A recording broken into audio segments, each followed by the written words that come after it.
Today I'm going to be setting up a link. So you can see at the moment I'm working on a page. This is just a page within our GreyboxPro website actually.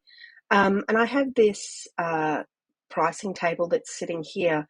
And when I look at the page, there's quite a lot above it, and I'm scrolling a bit fast, but quite a lot below it as well. And what I want to do is I want to put an internal link to this component. So if someone clicks on it, they scroll up.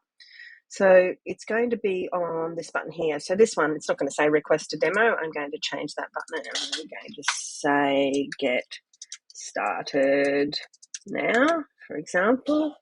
And you'll also notice with GreyboxPro that it's made its capitals. And the reason it's done that is because that's in the style sheet. And that's within the GreyboxPro plugin in the back end, which is kind of cool. It does all that work for you. So now in here you can see at the moment there's no options. I have to put in it's saying to put in a link to my page, to a page, another page on the site. But what I actually want to do is I want to link it to this component up here. So the first thing that we have to do is we actually have to give this component an ID. And we do that by clicking on the section itself. So you can see here that pricing table section.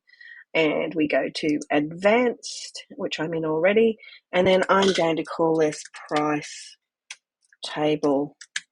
It doesn't really matter what you call it. It's not sort of there for the world to see. And I want you to just copy that. I'm just going to copy that. And then we're going to scroll back down to our button here. I'm going to click on the button.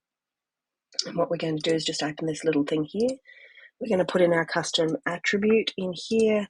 We're going to put a hashtag and then we're going to paste that price table in there. Okay, and that's all we have to do. If I now click on this, you'll see it'll scroll up to there.